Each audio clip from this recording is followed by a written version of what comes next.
the program, we're on week 2, which is the communication part of our discussion on admin training. And obviously our admin training is dealing with administration, but specifically the administration that works for realtors, not necessarily the front desk. So our front desk is there to data input and to help you with your deals. But an admin is to do a heck of a lot more. So that's with your marketing, helping with your business, making those calls, whether it be client care, et cetera. So today we're going to talk about systems to put in place so that you have great communication within either your team or just between your administration and yourself. If you're looking to hire an admin or bring on an admin, what sort of communication should be happening? If you're making the mistake of bringing on buyer agents, then you can also pick up some tools there to help you make your mistake of bringing on buyer agents before admin. And I say that with sarcasm. I've tried it different ways, definitely, and I've seen other people try it different ways. And 90% of people that start a team just bringing on buyer agents typically fail. And it's because of a lot of things. But mainly, it comes down to the value you give. And the value you give is usually your time or your money, which is leads. So if you're going to give leads, great. If you're going to give your time, great. That's fine. But you still need business. And unless you're out there pounding the pavement, doing your business and letting the administration and other people in your team help you with that sort of stuff, then you're not going to be making the money or driving the leads to your buyer agents. And that's typically where it fails. So let's get right into communication. And we can have discussions after we're done. I don't mind if you ask questions throughout. I think we will still continue to record these sessions and make them available. So G Suite, we're going to talk a lot about the Google system because one, I'm a big fan. I wasn't back when I used Outlook. When I started in the industry, I was using Outlook, and on my computer, it was natively not hosted on a cloud or anything. And then they started opening up these cloud services with G Suite and Google and Yahoo and all these different, I was using Dropbox at one point in time. And found Dropbox really useful. So I was on a lot of the Microsoft products and then switched over to a Mac. When I switched over to a Mac, I started using Mac products. But Mac wasn't there yet with their cloud system. And almost forced into it with Century 21 Canada switching everything over to Google. And I knew Google was #1 in the world, and I knew it had some good stuff, but I'd never used it and I was unfamiliar with it. So it was really difficult for me to buy into something that I was, kind of scared to try or just, didn't like the change. As soon as I used it, a light went off. I'm like, wow, like real smart people are putting this together because they really understood what a business needs and how to make it seamless. And there's not a lot of technologies that I can point out that do a good job of that. And Google is one that does a good job of that. And they've really put together a good platform. So when we switched over, we all got Century 21 email addresses, and we as agents are sometimes using them. Some of us are using them, which is great because email addresses, and we'll talk about that in a bit, will have some great advantages. If you're not currently using it, but you're just using it to log in, your administrator should start using it. And this is where you're going to actually hand over an email address as well as an email system, which is formerly known as G Suite, but now designed or remarketed as Google Workspace. And I'm not sure if anybody's heard of that yet or not, but when I started looking into a lot of the G Suite stuff this week before we obviously put together this presentation, it's talked a lot about how it was migrated over to Workspace, or they at least remarketed. I still see a lot of blog posts and everything about G Suite, so we have to know it as both. But just know that if anybody says you're using Google Workspace, that you know that as it's just formerly the G Suite system. The Google Workspace, it's a cloud-based system, right? So everything is on the cloud. If you don't know what the cloud is, I'll tell you a brief, definition of that. The difference between what computers used to be and what computers are now. Computers are processors with memory, storage, right? You store files on your computer. In the past, it was always on your computer, but have you ever, I remember taking whether college level classes or back in high school or whatever, you're doing work on your computer, and then you get to the end and all of a sudden the power failure, something deleted and your stuff was gone. Well, that's because it was stored on your computer and somehow it deleted, and then you're done, you're over, it's gone. So what they did was change computers' mind and thinking that your computer's a processor providing you with a screen, information, and processing all the data, but the storage can be done off-site. So it doesn't have to be done on your computer. So what a cloud is, it means it's just gone somewhere else to be stored, okay? So using a cloud-based system has a ton of advantages. And the only disadvantage I can see with it, two disadvantages, is one is fear of security. And then second would be fear of losing the internet. If you don't have internet, I can't get onto the cloud, right? You can't get onto your files and stuff. So that's some fear as well. But using the Google Workspace you can access the resources anywhere in the world, right? You jump onto a computer, log into Google, and there is all your stuff. You do not need one computer for everything. You just need one access code to everything. And you can collaborate with others in real time. So anything that you do within that G Suite account can be collaborated with others when you share that. So regardless of whether or not you give your admin your century21.ca email address, which I am suggesting, you can still, even if you're both on Gmail, let's say you have a @Gmail account and your admin is the @century21.ca looking after your emails and your system, you can still share between Gmails. And that means if I'm typing in Word and I'm making a document, I can see you type, or they can see me type, as long as you're shared. You can also restrict access for editing. So they can see you type, they can see your document, but they can't actually make any changes. So this is a very good system that allows access or doesn't allow access depending on your permission settings. So the first thing you need to do to get set up with a Google Workspace or G Suite is you need to log into Google, right? You need to log in by going to google.com. In the top right-hand side, it'll have either a picture or something that says sign in. You'll click on that and you'll sign in using your Google account. Our Google account, or your Google account that everybody has been given, is your @century21.ca. Google Workspace costs money. It starts at $8 American and goes up to 15, 20, 30, 50, and then however much space you need. We're giving you a no charge business account, which is a value, right? There's a value of about $10 or $15 Canadian to that. And it gives you access, full access to edit and all this. Word, like if you use Word in the past, or you need a processing software, would it be with Sheets?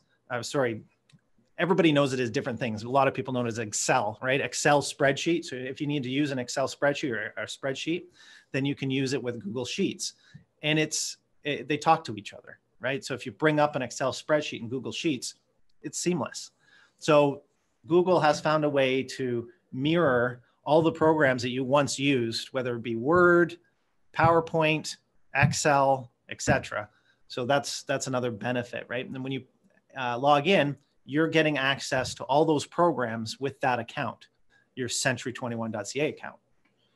Once you're signed in, you'll notice that the Google apps at the top right-hand corner looks like a waffle. It'll access all of your apps through the Google Workspace. So here's an example, signed into Google, top right-hand side, I can see a picture of me, and it's my professional picture, so I know it's my Century21 account because I put that picture on there. And then I have access to Gmail, the Google Drive, Docs, which is like Word, Sheets, which is like Excel, Slides, which is like PowerPoint, a calendar, which you probably find on your phone. You've got your Google Shirts, your groups, your contacts. You've got YouTube down below. So as you go through, there is a ton of apps in there.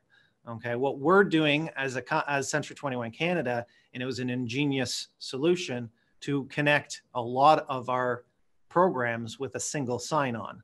So as long as you're signed into Google with your century21.ca email address, you'll have access to this. And as an administrator, this is your platform. If you ever want to share anything with your realtor wants to share it with your administrator, you're going to share it through the Drive, through Docs, through Sheets, through Slides, through the calendar. And we're going to talk about some of these things now. Tina is just off. That's okay. I'm going to talk about the drive first because I put the information up here, and then Tina's going to talk a little bit about calendar and such. So the Google Drive, most of you should know about the Drive, right? It's that cloud-based storage solution. So this is where your files are. If you've ever gone to a file on your computer and looked for it, it's the same thing. And in fact, they made it look the same. So when you log in and hit Drive, you'll see folders. Hopefully the Century 21 folder, because we do share that with you. You can also click on that in Remarketer under the brokerage hub. So you just click on it and there it is. Okay, as long as you're signed into your Century 21 email address. Now what you're going to do is you start making folders just like you would on your computer, on the Google Drive. And you'll be able to share those folders with either your admin, or if you're admin, you'll share that with your realtor. Now I'm going to preface some of what we're talking about a little bit here with the fact that sometimes I say you should be sharing or doing this with your realtor. If you are an admin, and I see a few admins on, if you're an admin, I want you to be the excellent admin. Okay, there's the good admin. The good admin processes things that your realtor is going to ask you to do. You'll put systems in place that your realtor is going to ask you to do. You're going to look for direction from your realtor.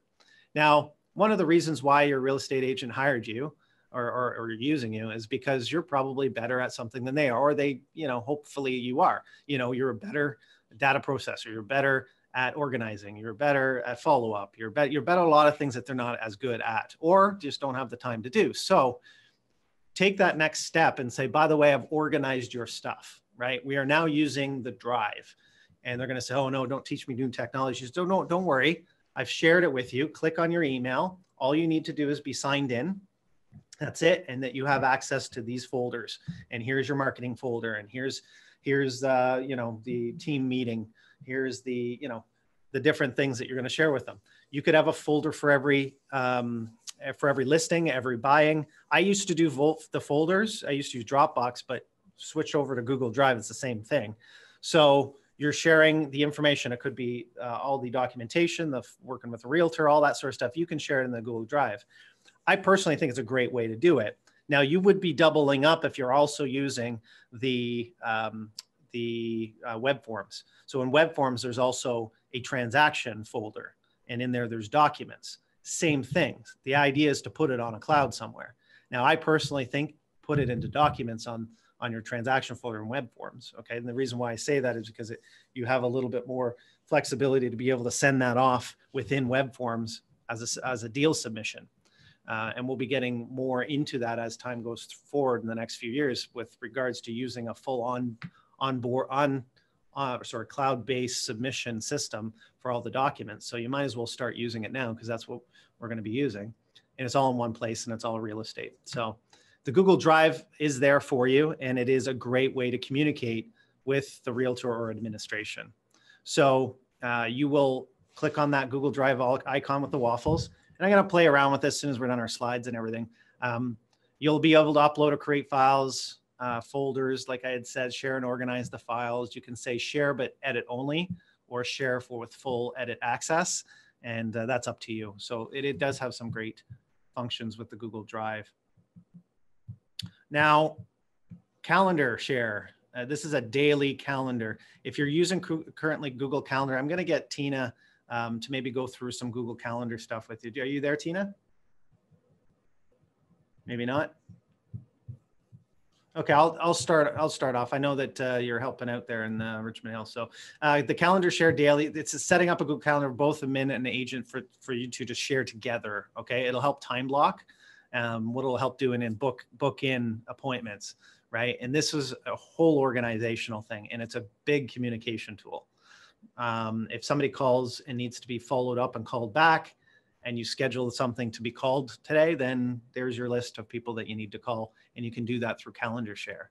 Okay. And Google Calendar is the most readily used calendar in the world, and it talks to different calendars. So even on my phone, which is an Apple phone, in my calendar, I have 7 different calendars that I look at.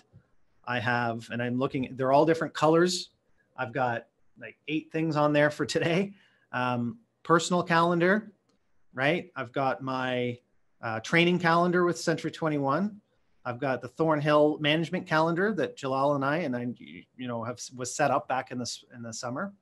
I have the training. What else? I have my own personal calendar, or I have my work calendar. So these are different calendars. Now, each one of these calendars that are set up through Google Calendar, sometimes not even Google, it's set up through the Apple one, but I'm able to share that if it's a Google Calendar with anybody. So Tina, who's on the, might not be right in front of us right now, but she's on the line. There she is. I am, sorry. So, no, that's okay. So I shared the Google Calendar with Tina, and Tina shares one with me, and that allows us to book things for the company, and it also with training. So Tina, if you want to take over, I just got to the help time block. So I know you use the Google Calendar, right? I do. I use it to track you. Yeah, that's always good. And yeah, how many different calendars do you have? I have 8. Oh, wow. I have 8. So I use it for the training calendar. I use it for yours. I have my own. I have personal. So yeah, I have quite a few calendars that I follow, and it makes it super easy for me. So as an administrator, you can see where that would be beneficial, especially if they're looking after not just one realtor. It's a must. So your Google Calendar is again in the same areas where your drive is, where the waffle is. And you just click on the Google Calendar, and it's fairly easy. Down on the left-hand side, you'll have, if you're sharing any calendars, you'll have the calendars that you're sharing. In the top right, you have a settings compartment, so you can set up your calendar the way that you want it. If you want to create events, there's a big button on the left-hand side. It's very user-friendly. And whenever you've got a calendar open, you just have to right click on it and share it and add the email address of the person that you want to share it with. And then that person has to accept that calendar invite. So I know it's pretty like for you and I, Tina, I mean, we're kind of dealing with this every single day. If an agent has never used this before, or an admin has never used this before, they're not, I mean, I say it's easy. It's not easy for everyone. So it's easy. So what training resource, if they want to learn how to use the calendar, because we could spend an hour just on the calendar, what would be the best resource for them to find out how to use it a little easier? Google. If you're at Google and you type in anything, how to use the Google Calendar, the steps for that come up right away. And depending on how you're searching, you can also look up YouTube videos as well. Yeah. I didn't find ones that were quick. They seem to be a little bit lengthy. That's why I didn't share them. Mm-hmm. But your other resource is me. I can help you out, and I can walk you through it all and help you set it up. Perfect. And I find the best way to learn is trying to figure it out yourself. I hate to say that, like, because I think training is important. I come on out and by all means give Tina a call. But anytime that I learn something best is when I try and play with it and then learn through mistakes, almost like, oh, right. Set it up yourself. Yeah, it's kind of figuring it out. And then if I need something, you know, Google it, YouTube it, try and, you know, make your way through. And then, of course, come out to a training when they're there, or a YouTube video if we have one, or give Tina a call. So there are different ways to learn how to use any of these products. But again, it's, you know, there's courses that are 2 hours alone just on the drive or calendar or some of the things we're going to get into. So, and there is so much to go through with these 9 sessions. We will be implementing shorter versions of videos as we go. We're up to about 120, 130 videos that we've done over the last year. We're going to continue adding to that. So at one point you will see probably something in there is like how to set up your calendar, you know, so these are good, but there are a lot of videos out there for it. Yeah, there are. And you don't want to get overwhelmed with that either. Like sometimes the easiest, like the step-by-step, just typing in how to share your Google Calendar. And what we're looking at right now is exactly how it comes up in Google. Here's my accounts. I've got a few different ones. You can hit add account. Even if you click on the calendar, it says, here's the accounts that are connected to your calendar. Hit a calendar, and my Gmail account is one of the accounts. Right. Then it will download all your events and everything for that calendar onto your phone. In that account, you can turn off and only use that account just for your email. But if you want to share your calendar for that account, then you're able to do that on your phone as well. So I'm pretty sure Samsung would be very similar. Or if you don't use your Samsung calendar, which I don't know if Android has a specific calendar, but you can just add the Gmail calendar as the one that you use and drag it to the bottom or put it on your main screen. So it just depends on what system you're using daily in order to manage what you see, right? So there are different ways to set it up depending on what device you have, whether it's a Mac, whether it's an iPhone, or whether it's a Samsung or an Android. But Google, I'm going to get to this when it comes to emails, is the most widely communicated system in the world, which means it communicates with everything, right? So it doesn't matter that you have a Samsung, Android, iPhone. They know if they're going to be used, they have to sync with Google because everybody uses Google, right? Yes. Yeah. Oh, so yeah. just so when you've added that account, as soon as you've added that account, every phone comes with a calendar app. Yes. Right. So after you've added that account, it automatically goes to that calendar app. You don't have to set up anything else. No, it will. There is setting there where you can turn off different things for that account. Correct. Right. Yes. So, and this is where it really messed up contacts in the past. Yeah. Because you'll have 4 different accounts set up with your contacts on your phone. And if you delete that account one day, like I deleted my Rogers account once, I lost half my contacts because when I entered a contact, I entered it under that account. And it gets very confusing. They have done a better job than they did 10 years ago. 10 years ago was a mess. They didn't figure it out until 5 years ago. So, but now it's a lot easier to try and figure out. I know Dawn's on the line here. Dawn, how many times have you lost your contacts? I think you went through contact issues. I did because with the older system that we were using before, it would share between the system we were using and my phone. Mm-hmm.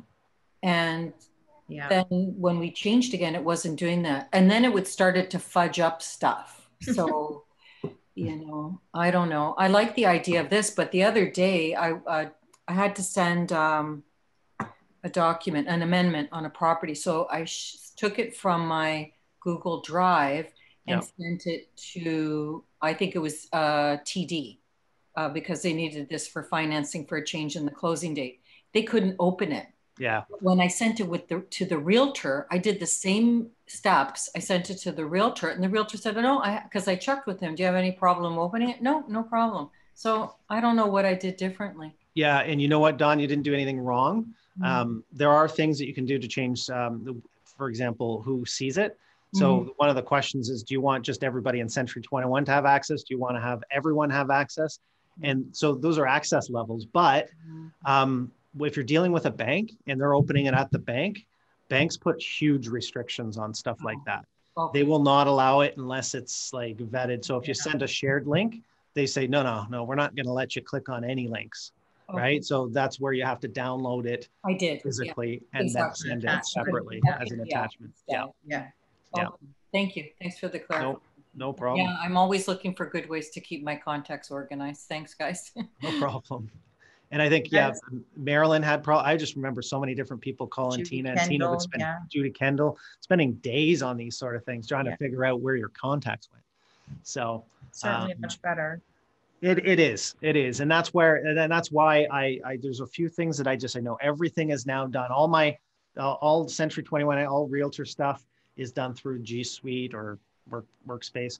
So, and the reason being is you do have to choose a platform. Now, the good thing is that Google, if you choose Google for the mass of your platforms, it talks to everyone else. Whereas if you're using things like Dropbox or Microsoft's, I'm not a big fan of Microsoft's. What's theirs called? OneDrive? Yeah, OneDrive. Yeah, I don't like that. No. And there's things that I'm getting used to, like Google Meets. I still prefer Zoom, right? So there's a few things that were outside Oh, let's face it, Google is free. It's free. Right? Microsoft, you're paying for it yearly. Yep. So let's talk about the Gmail. I mean, your mail itself. So most people have a Gmail account. I don't talk to too many people anymore, but it's every now and then I get somebody that uses Outlook or Hotmail or something like that. Now, the one thing I will tell you from a professional standpoint, the branded Century 21 is much more professional. If you were to have a scale of professional email addresses, Hotmail is the least professional. Would you agree, Tina? It's like, yep, I'm back in the 90s and my name is still Eryn. I think that was the very first email I ever got. eman@hotmail.com. Now, if you guys had to send me an email to eman@hotmail.com, would you think professionally of me? No.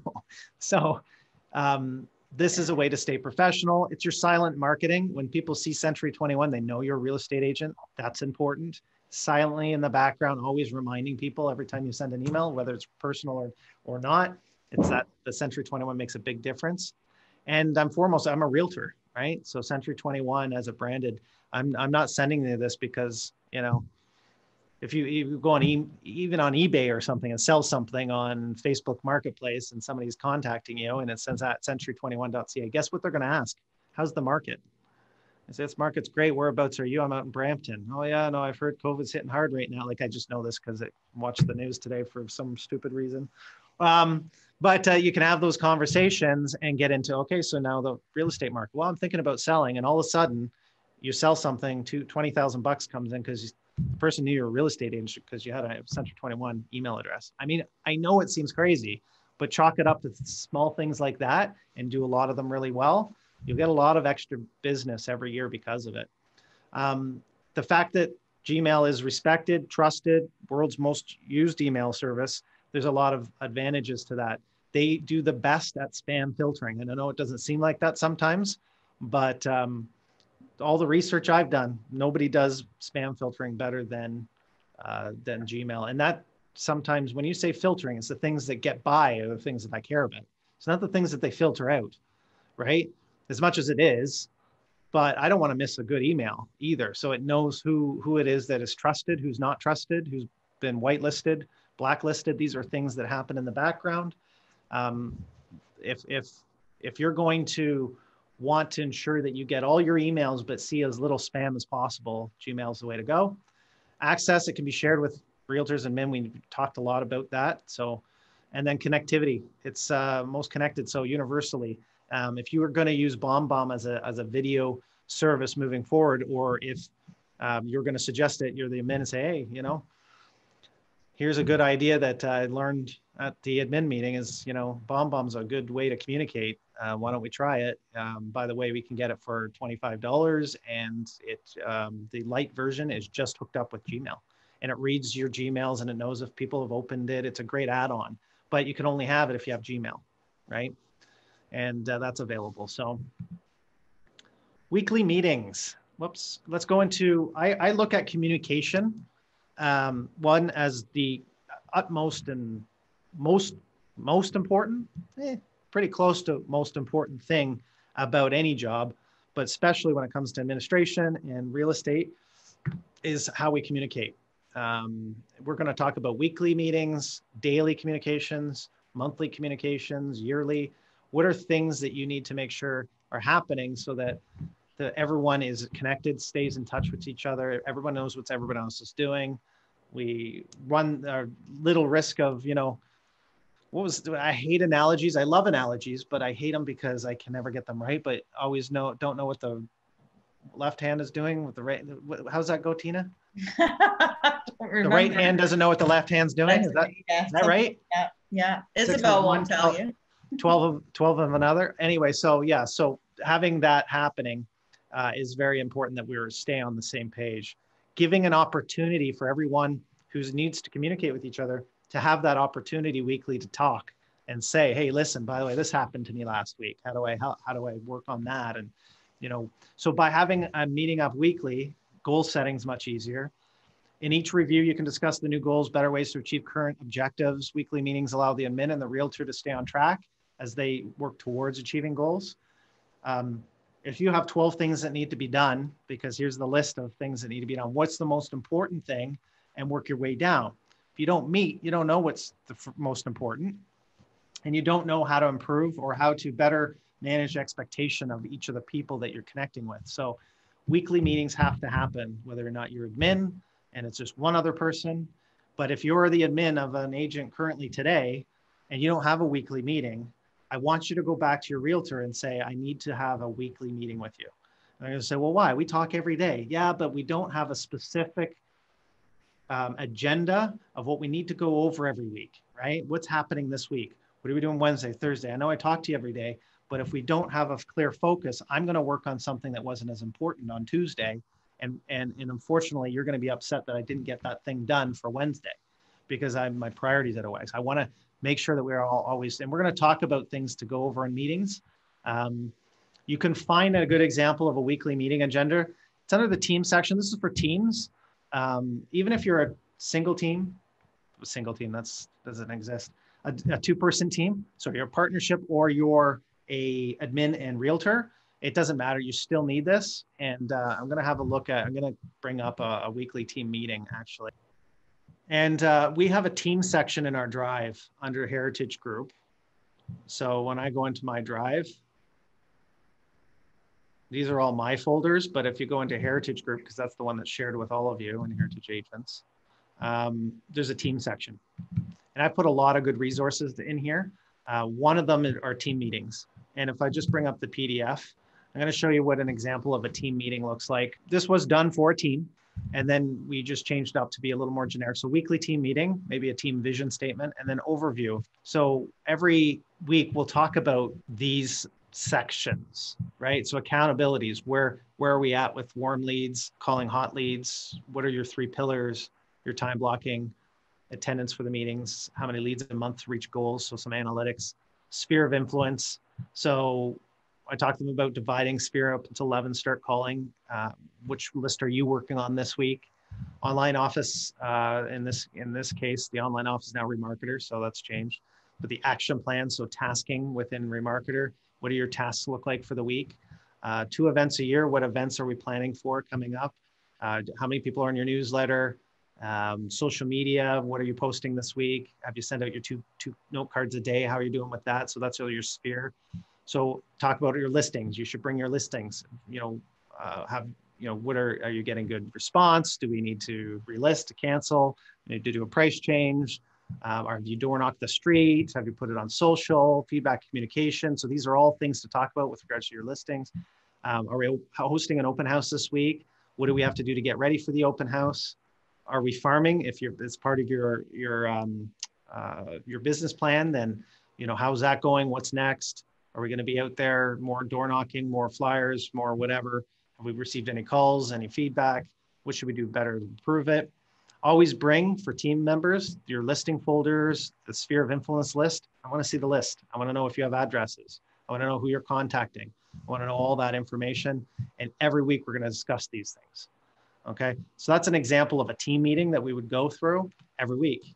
And sometimes we'd highlight one thing and go over a little bit more, or we'd add something to it, but just an example of, again, something to look at. If you're an admin, this is sort of thing. If you have an admin and you're an admin for a team, these are the sort of things you should start to put together for your agent and say, hey, let's sit down and go through these things with everyone this week. And your agents, they're going to be blown away, right? They know that you're reaching out and increasing the productivity of the team by helping set up some organization and some topics to talk about. So that's your team meeting. Similarly, you should have a meeting if you're not a team and just admin and realtor, break out the sections that you need to talk about every week and talk about it. This isn't a good example of a weekly accountability. Again, back to find this stuff, back in the drive under meeting or under teams, I've added them. There's 4 of them I really like, and I can go through 4 of them. I think I have most of them on the slides here. The first one is a weekly accountability for an agent. And it's a point system. So it's kind of fun, either for your realtor or if you're on a team. The point system goes like this. So under contacts, how many contacts on Monday did you call? How many face-to-faces did you have? Did you show any houses and how many? how many leads did you follow up on, and how many appointments did you do? I'm just a referral. I'm not sure what that means. Scheduling appointments. How many listing or buyer appointments did you schedule? The ones you went on, actually went on a listing or buyer or an open house. How many did you do?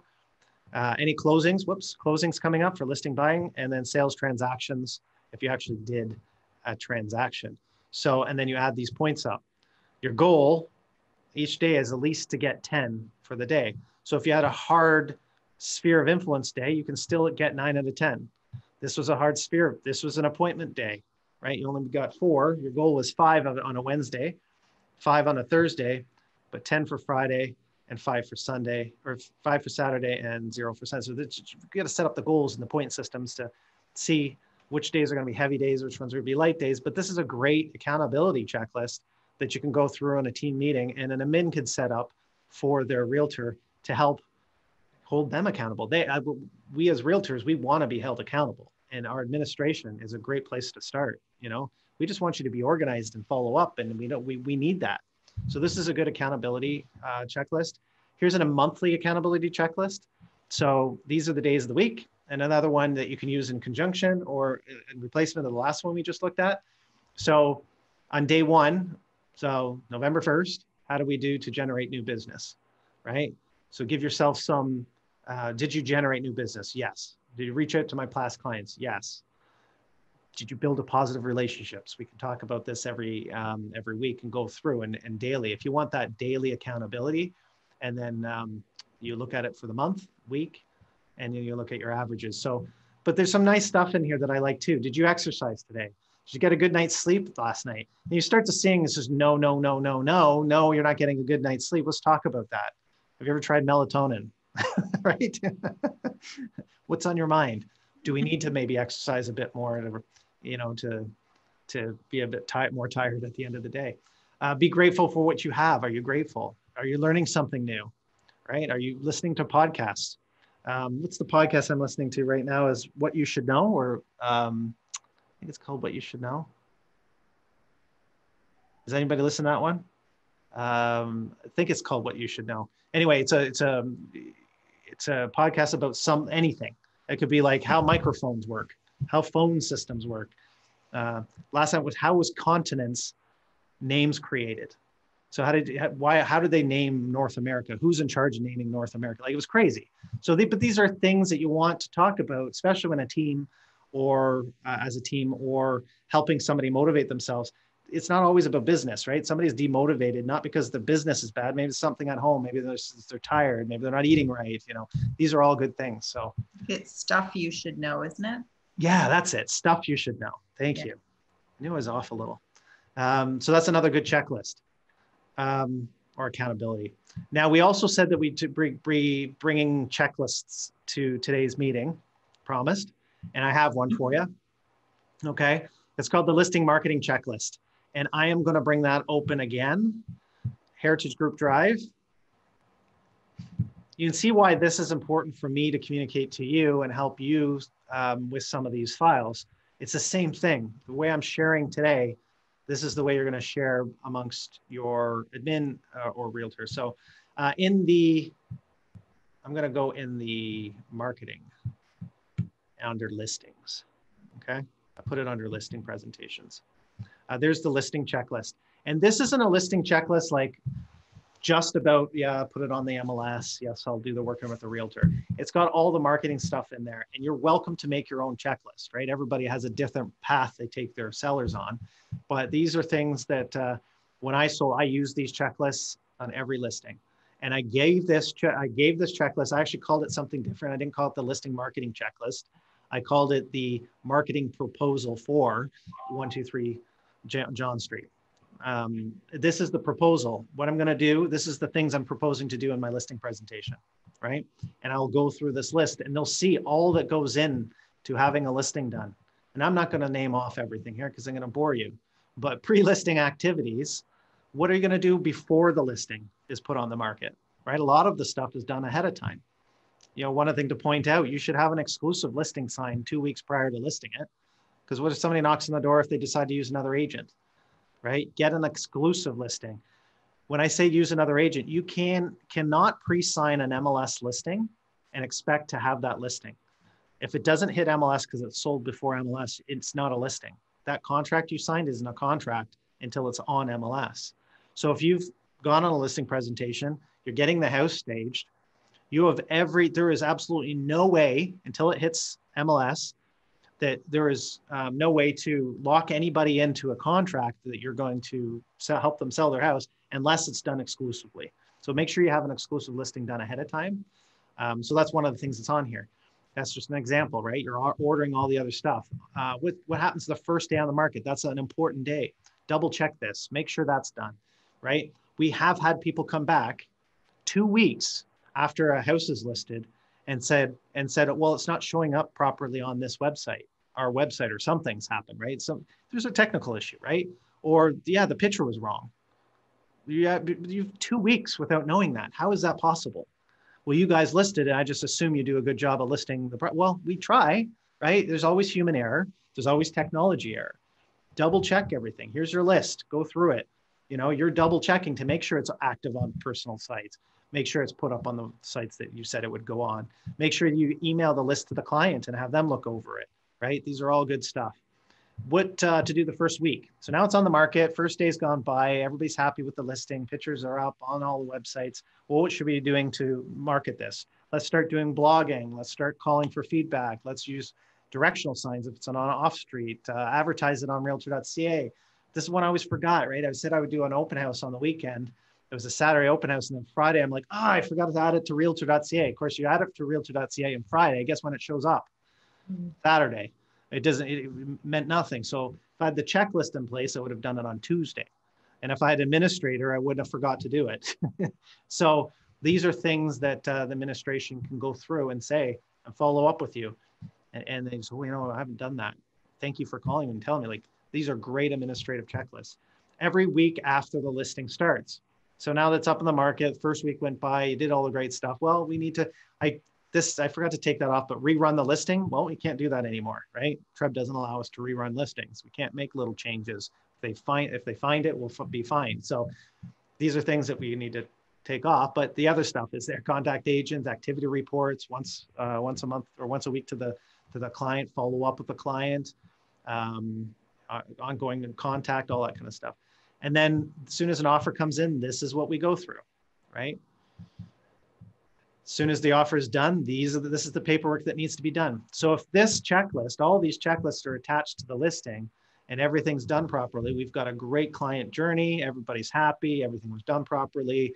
Our admin's happy because all this stuff was done ahead of time. That everybody's great when these things happen. And I was up at the front today at one of our Newmarket office, and it was great. You know, there's the checklists. There's like 4 different things in this filing cabinet, and they bring out the checklist and like, oh, there's everything I need to do. Like, it's so organized. It makes sure that everything's done properly. And so that's a big one for administration, especially at the front desks. So if you're an administrator, if you don't have checklists, it's just things are getting lost, right? This is the listing marketing checklist. The buyer checklist we have a buyer's checklist. It's in every buyer presentation, but that's more from the realtor to the client. The administrative side, it's your sales info sheet, just so you know. It's not going to be any different than on a sales info sheet. And that's what this is too, just so you know. Paperwork requirements is on the sales info sheet. So that's the checklist when you do a deal, but we put it on here as well, just so it goes in the front. Okay, and that was the admin checklist. I'm going to go back. I think that's it for this week, other than going back into Google and answering some questions and jumping around just to show you guys some stuff. So at this point in time, I'll just open it up for questions. I am going to go over to Google, show you some things as well. And let's go from the beginning. So we're in Google. I'm always going to go back to Google to get you're just really comfortable with where to go by just going to google.com, right? You're signed in. Make sure always that you're signed in and it says Century 21 on it. I can tell because of the picture. So if you put a picture with a Century 21 logo, that's perfect, like Tina did, right? So she's got the Century 21 logo, right? If I've got a picture of my daughter, I'm in the wrong account, personal account, right? So that's always helpful. Next, you go into the drive. Now, if you are currently not able to find our drive or not sure if you're connected, all you have to do is click on Heritage Drive in Remarketer, okay? And that will take you to the drive. Either or, right? You can go, so when I say either or, either you go to the drive from the waffle or you go onto Remarketer. Obviously, if you're in Google, it's a lot easier just to click on Drive right there. Then you're in the Heritage Agent Drive. These are all our folders, okay? Now, the one that I've been dealing a lot with the admin is in the team folder, because typically an admin is on a team, or you have an admin because you're starting a team or have a team, or you're progressing to the team level.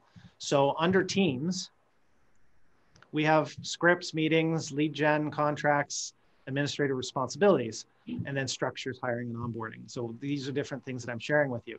The 4 checklist accountability things I showed today are right here. To use them, just download them or create a copy, make a copy.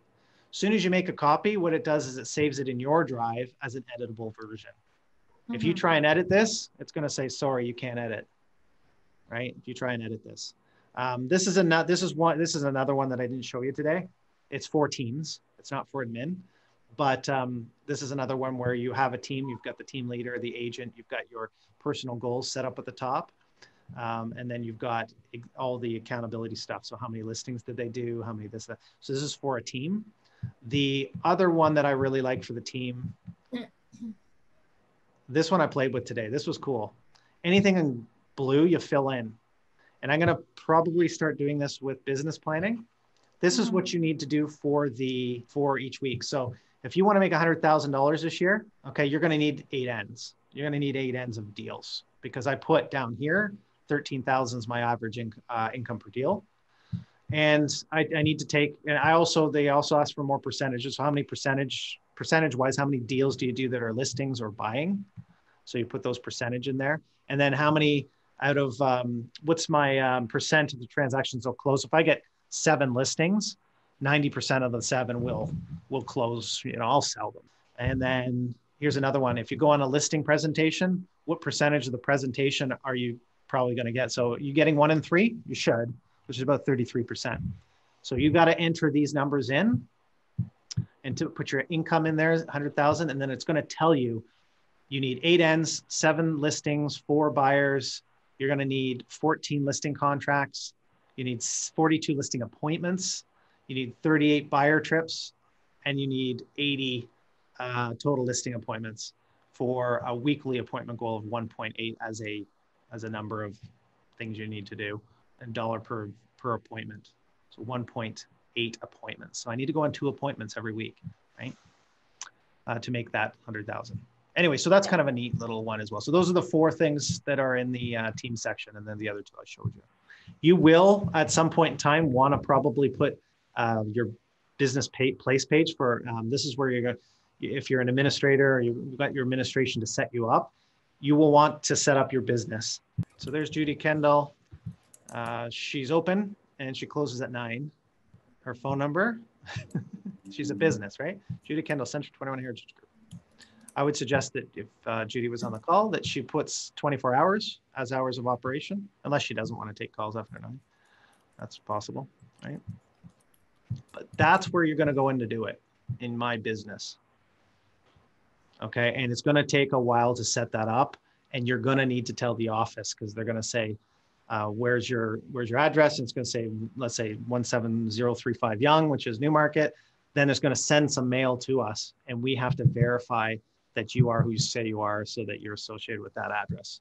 And we will do that for you, but just so you know, there's a process, and it will take a few weeks to get done. If you're looking to do lead gen and you want your own landing pages with a form to fill in, and we're talking advanced stuff, you should pay somebody to do this, but because this is administration, if you guys want to get into Google Forms, you're sending out, for example, a questionnaire on how the service was, or you're doing a landing page that says, I want a home evaluation, tell me the details of your home. You can create forms, fillable forms, that the information that was filled in is sent off to you. And that's how people, do landing pages and forms on landing pages. So use forms. That's one of the other advantages of Google. You got Google Ads. That's a whole university class. There's Google Analytics, which some of you know because you set up your remarketer. That's another university class. Some of them are pretty advanced. YouTube is obviously one of Google's platforms. So again, it's obviously great to have a YouTube account. I've talked to a few agents recently, and if you're going to get your admin to do something, this would be a really good one for your admin to do. Get yourself a YouTube channel, right? Just go onto YouTube. Now I have one. So, you know, mine will come up, and then Eryn, when Googling to find our remarketer address? Can we make this top above Century 21 website's thoughts? Yeah, it's going to take time, Leah. One, as we said for many years, using your Century 21 Canada account gives you big Google rankings because it's such a big company. The reality is that Remarketer One, we're working on, we love it. How do we get it up? It's content, it's time. So continue doing stuff like news and blog and posting stuff and sharing it out there. It will gain traction. It just takes time, bottom line. And so did Century 21 Canada's, right? When we switched over the rankings, it took about a year to finally get back up on the rankings as well. So this is just a battle that you're always going to ongoingly work on. You know, I know some people have been doing like just a ton of blogging and news stuff. So they'll be up fairly quickly. Just keep going on it. I don't have my business on Google. What should I do? Log into Google, Century 21, click on my business and follow the instructions. I'm hooked up. So, oh, perfect. It says get started. So just hit get started or start answering their questions. It is going to ask you what your address is, and it will send a piece of mail to that address to verify that you are who you say you are. Okay, that's the only other thing.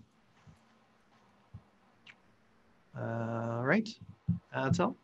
Have a great week, everybody. If you have any more questions, let us know. We'll be here again same time next week, going over some more admin stuff.